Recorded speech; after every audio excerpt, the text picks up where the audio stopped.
लेकिन इसका ये मतलब नहीं है कि हम रिलैक्स कर चले, एक तो कहानी खत्म नहीं नहीं। अब इसका प्रॉब्लम अपनी जगह है। उस प्रॉब्लम क्या है? अगर ये हो रहा है या ये डिफॉल्ट नहीं करेगा तो क्या इसका कोई प्रॉब्लम ही नहीं है? नहीं, इसका प्रॉब्लम है। क्या डिफॉल्ट की बात मैंने कर दी ना कि डोमेस्टिक डेट पे डिफॉल्ट नहीं होने वाला, लेकिन दूसरी तरफ कुछ इश्यूज हैं समझना। यहां पे आके मैं चूंकि करंट सिचुएशन की बात करूंगा तो मैंने हिस्ट्री नहीं, इस साल का बजट आपके सामने रखा है। ये सारा आपके सामने बजट है। 18th अमेंडमेंट के बाद जो हमारा डिविजिबल पूल के रिसोर्सेज होते हैं उसमें से तकरीबन 58% जो है वो किसके पास चला जाता है? प्रोविंस को। इस वक्त हमारा जो टोटल रेवेन्यूज हैं इस साल के जो आने हैं, ये आपने पॉइंट अच्छी तरह समझना है। हमारे जो रेवेन्यूज आने हैं वो 9,405 अरब रुपए हैं, चाहे वो टैक्स हैं चाहे नॉन टैक्स। 9,405 अरब रुपया इस साल। उसमें से जो प्रोविंशियल शेयर है वो 4,373 अरब है।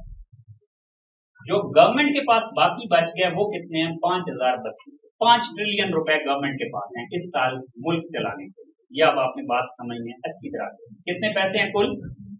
5,000 अरब। 5,032 तो 5,000 अरब रुपया। 5,032 नहीं, अभी हम दूसरी साइड से चल रहे हैं। रिसोर्सेज 5,000 है, एक्सपेंडिचर तो राइट साइड पे लिखे, उसमें मैं आता हूं। हमारी पॉकेट में 5,000 है। देखें, बड़ी सीधी सी बात है, डोमेस्टिक डेट पे डिफॉल्ट नहीं है। एक प्रॉब्लम किधर है? प्रॉब्लम राइट साइड पे देखना है आपने। सबसे पहले लिखा हुआ है इंटरेस्ट पेमेंट्स 3,950 अरब रुपया। कितना? 3,000, 4,000 अरब। तो 5,000 अरब में से 4,000 अरब पहले दिन निकल गया। क्यों? ये आपने पे करना ही करना है। ये नहीं पे करते तो इसको डिफॉल्ट कहते हैं। आपने डिफॉल्ट नहीं करना, लेकिन ये 4,000 अरब रुपया आपने पे करना है। ठीक हो गया? अब नीचे नहीं आते, छोड़ दे, इसी 4,000 अरब को आगे लेके चलिए। ये 4,000 अरब गवर्नमेंट के इंतहाई गलत फोरकास्ट पे बेस करते हैं। मैंने आपको कहा था, it's not only economic stagnation and accumulated public debt, it is financial mismanagement. Government का इंतहाई गलत फोरकास्ट। देखिए, मैं किसी एक गवर्नमेंट की बात नहीं कर रहा, मैं इस साल के बजट डॉक्यूमेंट को इवेल्युएट करके आपको एक बात समझाना चाह रहा हूं। और ये वो बात है जिस ऑफिस ने ये फोरकास्ट किया वहां बैठ के भी हमने कहा था कि ये गलत बात है, ये गड़बड़ करेगा। तो बहुत सारे लोगों को पता था ये गड़बड़ होगा। आपने देखना 4,000 अरब, 4,000 अरब रुपया जब रखा गया तो कोई पीछे अजम्पशन होगी। ये तो अगले साल का है ना, अगले साल का है। तो अजम्पशन क्या थी? वो अजम्पशन आपने समझ ली। अजम्पशन ये थी कि इन्फ्लेशन की प्रोजेक्शन थी 11.5% इस साल। इन्फ्लेशन के रेट को देख के state bank interest rate set करता है। इंटरेस्ट रेट को देख के हुकूमत अपनी फोरकास्ट करती है interest payment. Basic input start होगा हमेशा इन्फ्लेशन। अगर गवर्नमेंट की प्रोजेक्शन है 11.5%, तो स्टेट बैंक की प्रोजेक्शन उसके अकॉर्डिंगली आ जाएगी इंटरेस्ट रेट। स्टेट बैंक खुद ना दे, लेकिन गवर्नमेंट में बैठा बंदा प्रोजेक्ट करता है। आपके जहन में आएगा कि ये इन्फ्लेशन कहां से आ गया, लोन तो पहले से लिया होता है। नहीं, गवर्नमेंट का बड़ा लोन तो टी बिल्स के थ्रू है, जो हर 3 महीने बाद मैच्योर हो रहा है। पुराना रेट तो खत्म हो जाता है हर 3 महीने में। तो गवर्नमेंट ने कहा 11.5% अगले साल इन्फ्लेशन होगा। ठीक है, हम बजट की ब्रीफिंग पे गए पार्लियामेंटेरियंस के साथ, तो एक बंदे ने मुझे पहले कहा उधर बैठ के, मैंने कहा ये ना क्या गलती की है 11.5% रख के इन्फ्लेशन, कहता है इतना ही होगा और कितना होगा। मैंने कहा 17-18 तो कंफर्म है, उससे ऊपर का मुझे नहीं पता। इस वक्त 23% है, डबल, एग्जैक्टली 11.5 का डबल 23 है। आप मुझे बताएं, जब ये डबल होगा तो रूल ये है, जो सेट क्राइटेरिया है, जो प्रैक्टिस है, रूल नहीं सॉरी प्रैक्टिस है, वो ये है कि स्टेट बैंक ने इस इन्फ्लेशन को कंट्रोल करने के लिए इंटरेस्ट रेट बढ़ाना है। और स्टेट बैंक ने उसके बाद इंटरेस्ट रेट बढ़ाया, 2 दफा की बजट के बाद बढ़ाया। जो ही बढ़ाया तो सबसे मेजर बारोअर पाकिस्तान में गवर्नमेंट है, प्राइवेट सेक्टर क्रेडिट तो छोटा है, तो मेजर चंक तो क्रेडिट का कौन लेता है? गवर्नमेंट। तो स्टेट बैंक जब इंटरेस्ट रेट बढ़ाएगा इन्फ्लेशन कंट्रोल के लिए, उसका 1-to-1 इम्पैक्ट किस पे पड़ेगा? गवर्नमेंट पे। आज की प्रोजेक्शन ये है, वो बदल गया, 3,950 अरब से बदल के प्रोजेक्शन 4,800 अरब हो गया, वो 4,800 अरब। 1% और ऊपर इंटरेस्ट रेट बढ़ाने की देर है, ये वो 5,000 पूरा बैलेंस हो।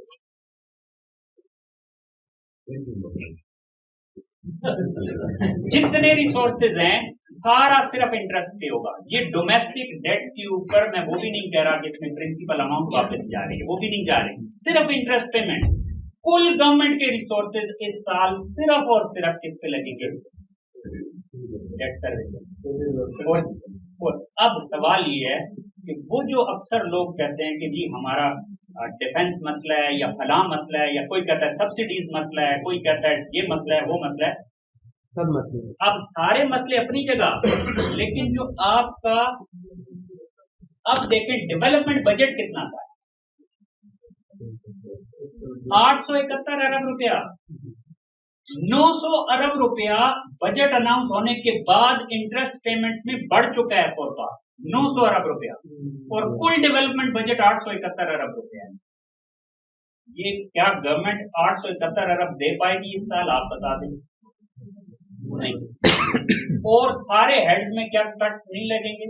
जाहिर है, फिर सज्जाद साहब ने पहले ही बता दिया कि सबसे आसान सेक्टर तो डायरेक्ट एजुकेशन होगा, हेल्थ होगा, जो प्रायोरिटीज हमारी जिस किस्म की हैं वो तो आपको ऑलरेडी पता है। ये प्रॉब्लम है, डोमेस्टिक डेट का डिफॉल्ट प्रॉब्लम नहीं है, और अगर पार्लियामेंट उस चीज को रिवाइज नहीं करता तो फिर डिफॉल्ट भी हो सकता है, लेकिन अदरवाइज आप डिफॉल्ट को छोड़ें, आपके सारे रिसोर्सेज इंटरेस्ट पेमेंट में चलेगा। नहीं देते तो डिफॉल्ट, देते हैं तो बाकी मुल्क चलाने के लिए क्या होगा? अब ये चीजें इंटरकनेक्टेड कैसे होती है ये भी समझिए। अगली स्लाइड में है कि गवर्नमेंट ने कहा 4.9% हमारा जीडीपी का बजट डेफिसिट होगा इसका। कितना? 4.9%। क्यों? क्योंकि आपको IMF कहता है अगर हमारे साथ प्रोग्राम में रहना है तो 4.5% से ऊपर ना हो डेफिसिट। अब ये कितना है? 4.9%। अब आप बताएं कितना होगा? कम से कम 6% तो हो जाएगा ना साल के एंड पे।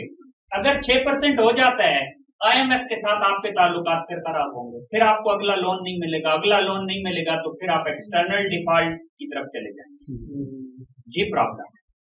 डोमेस्टिक डेट का अपना डिफॉल्ट प्रॉब्लम नहीं है, लेकिन ये दो चीजें बहुत खराब करेगा। नंबर 1, आपका सारा बजट खा जाएगा अगर आप डिफॉल्ट नहीं करते। नंबर 2, क्या होगा? ये एक्सटर्नल डिफॉल्ट की तरफ आपको लेके जा रहा है, पुश कर रहा है। खुद तो डिफॉल्ट नहीं होगा डोमेस्टिक डेट पे, लेकिन एक्सटर्नल की तरफ हो जाएगा।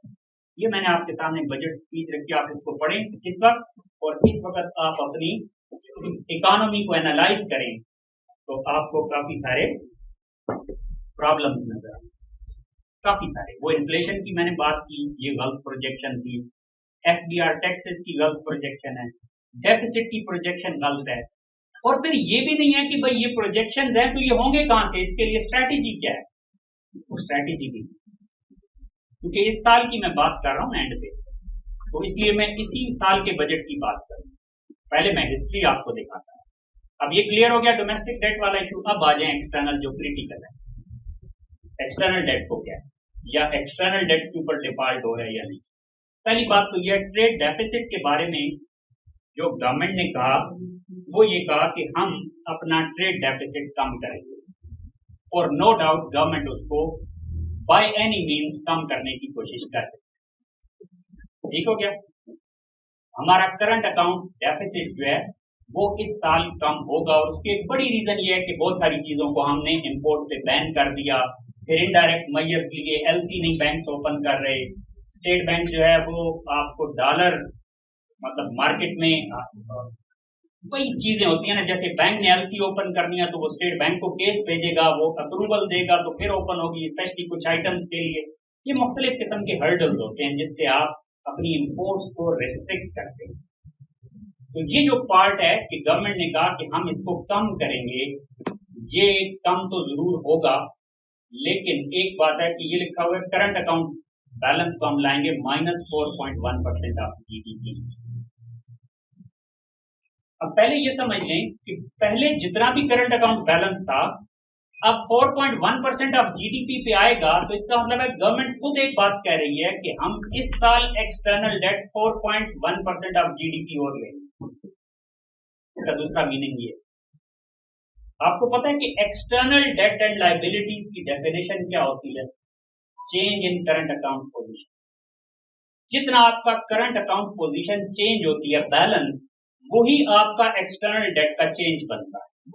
अगर गवर्नमेंट ये कहे कि हमारा करंट अकाउंट बैलेंस होगा -4.1% ऑफ जीडीपी, इसका ये मतलब है कि हमारी गवर्नमेंट ये खुद कह रही है कि इस साल एक्सटर्नल डेट में 4.1% ऑफ जीडीपी इंक्रीज आए।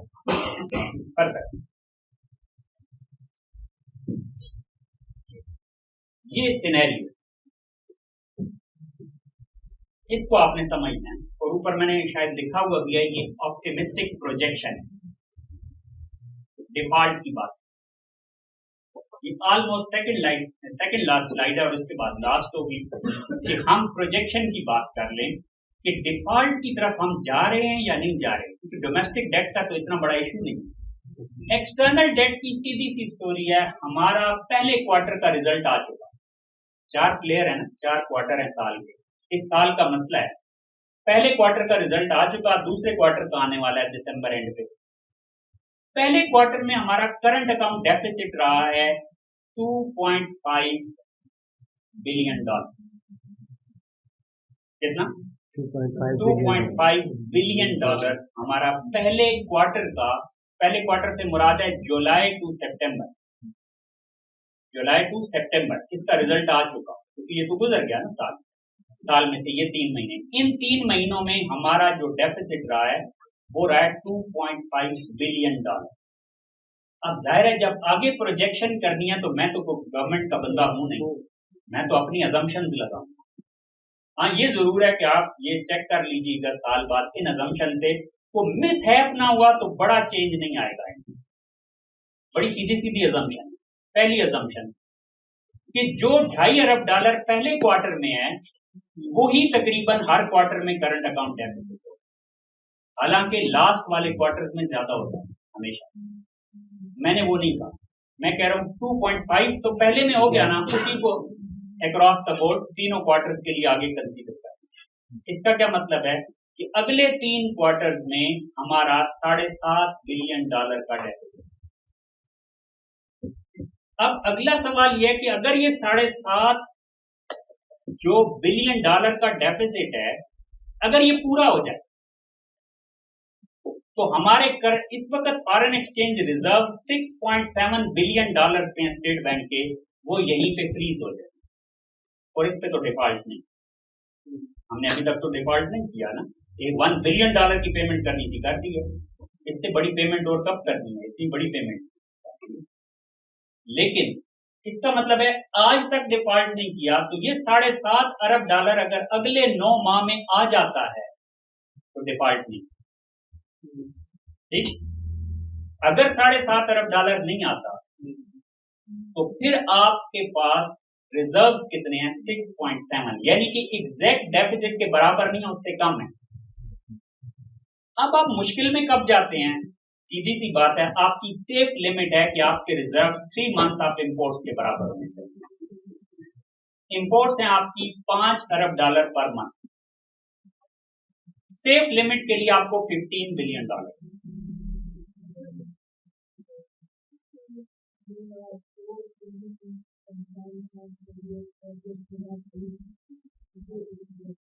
उसका कोई इशू नहीं, वो हमारी ये नेट रिजर्व।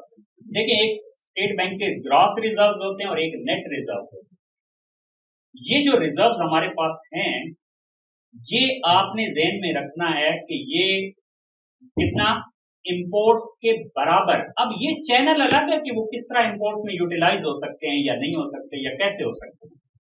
आपको सिंपली ये रिजर्व होने से एक सेफ्टी मिलती है कि आपके ऊपर स्पेकुलेटिव अटैक्स भी नहीं। तो सिंपल से सिंपल बात यह है कि इस वक्त हमारे पास 5 वीक्स के तकरीबन इंपोर्ट्स के बराबर डॉलर पड़े 5 वीक्स, ये सेफ लिमिट से बहुत नीचे, लेकिन डिफॉल्ट नहीं, ये ध्यान में रखिए, क्लियर कर ले। सेफ है 3 मंथ्स की इंपोर्ट, इसका मतलब है $15 बिलियन हो गया, फिर तो सेफ होगी बात, उसको छोड़ दें। स्टेट बैंक के रिजर्व $10 बिलियन प्लस हो गए, हम सेफ हो गए। इस वक्त हम मोड़ पे खड़े हैं $6.7 बिलियन, तो $7.5 अरब कहीं से मिल जाते हैं तो फिर क्या होगा? फिर मैंने आपको कहा कि इसी जगह पे फ्रीज हो जाएगा 6.7 बिलियन। अब ये है मेरा ऑप्टिमिस्टिक प्रोजेक्शन। इसमें मैंने अजम्पशन क्या लगाई है? अजम्पशन ये लगाई है कि इस साल जो हमने, अच्छा एक चीज क्लियर कर ले, वो जो फंडामेंटल प्रॉब्लम्स मैं आपको बताता रहा पूरी प्रेजेंटेशन में, वो ठीक करने के का टाइम तो यही है, लेकिन उनके ठीक करने से इस साल हम डिफॉल्ट से नहीं बचेंगे, उनके ठीक करने से। ये भी क्लियर कर लें। बहुत सारे लोग कहते हैं हमें IMF के पास जाना है, नहीं जाना, ये करना नहीं, अपनी चॉइसेस में क्लियर होना चाहिए। क्या ये $7.5 अरब कहीं से लेने पड़ेंगे, ये ज़हन में रखो। हम ये नहीं कर सकते कि आज से इनोवेटिव होते हैं, आज सोते हैं रात को, सुबह इनोवेटिव होकर जागेंगे तो कल को जापान की तरफ परफॉर्म करेंगे तो सारे पैसा तो एक्सपोर्ट से आ जाएगा। ऐसा कुछ नहीं होगा। और ये पॉलिटिकल स्लोगन या ये नारे भी गलत हैं कि हम IMF के पास जाएंगे या नहीं जाएंगे।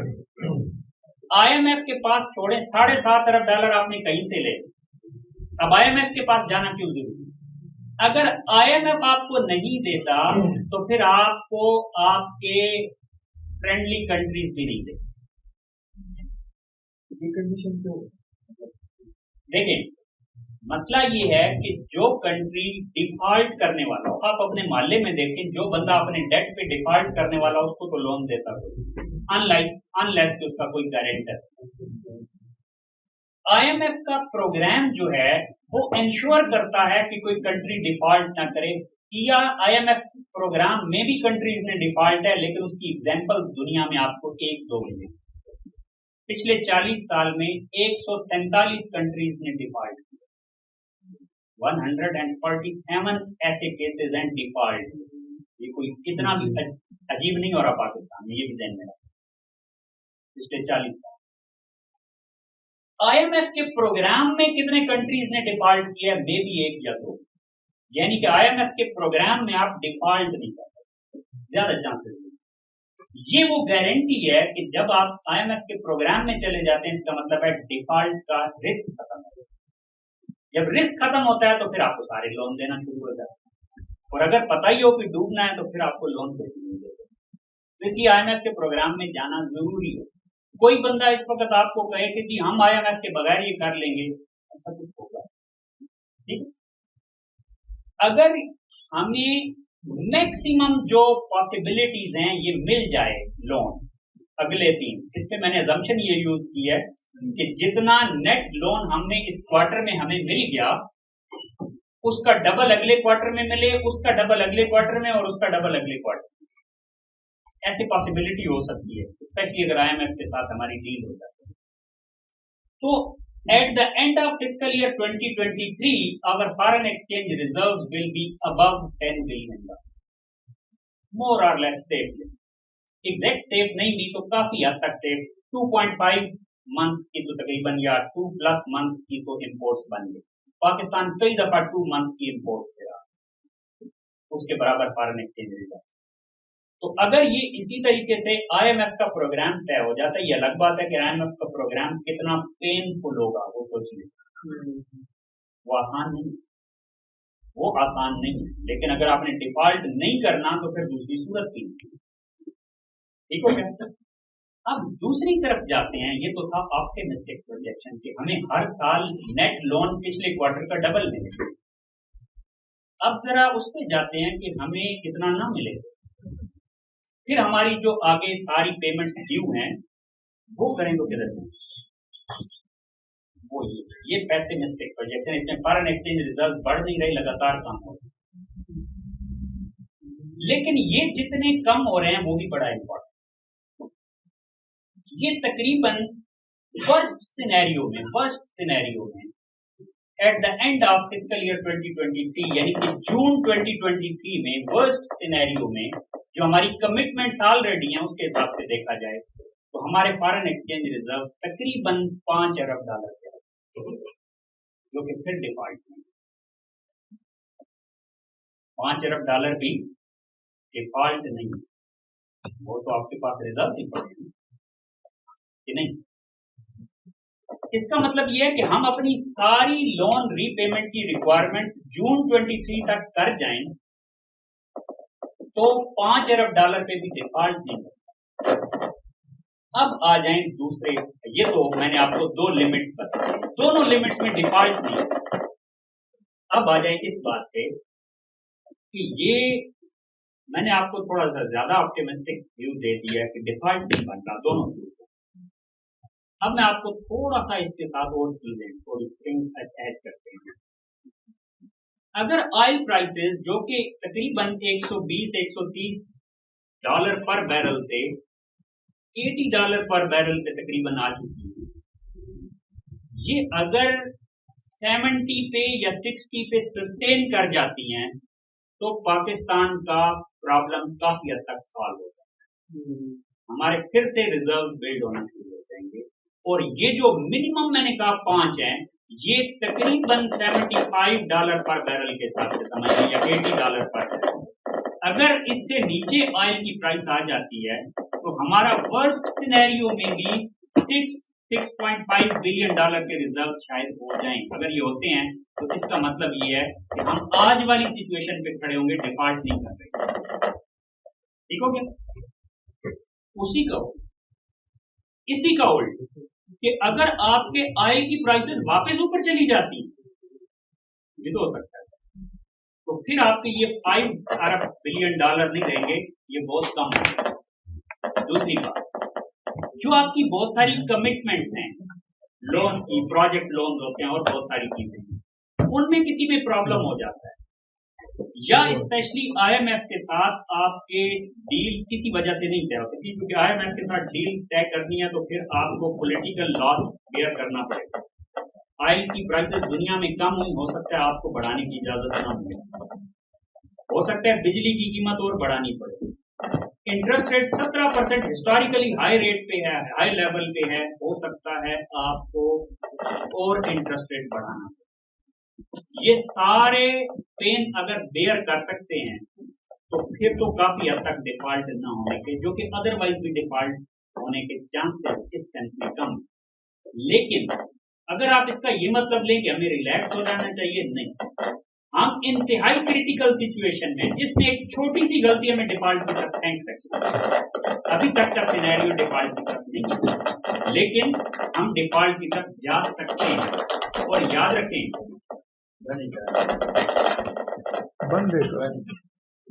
और ये भी याद रख लें आखिरी बात कि अगर आपके रिजर्व $15 बिलियन पे हैं तो अगर एक शॉक आता है $5 बिलियन का भी, तो आप $10 बिलियन पे आएंगे ना, शॉक एब्जॉर्ब कर जाएंगे। जब आप खड़े 5 पे हैं तो आप रिस्क पे, एक शॉक आएगा तो ये सारी प्रोजेक्शन साइड पे होगी। ये तो स्टेबल एनवायरनमेंट की प्रोजेक्शन, वर्स्ट भी और बेस्ट भी दोनों, लेकिन है स्टेबल एनवायरनमेंट। ये शॉक्स इसके अंदर नहीं है। क्यों? शॉक्स नोबडी कैन प्रिडिक्ट, वो तो प्रिडिक्टेबल है। लेकिन यहां से ये क्लियर कर लें, हम इंतहाई मुश्किल सिचुएशन में खड़े हैं, इंतहाई टाइट सिचुएशन है, लेकिन probability of default not due to political reason, जो हुसैन साहब कह रहे थे, नहीं, ड्यू टू मैं इकोनॉमिक रीजन कह रहा हूँ, इकोनॉमिक प्रोजेक्शंस कह रहा हूँ कि डिफॉल्ट के चांसेस कम है, सिचुएशन बहुत टाइट है।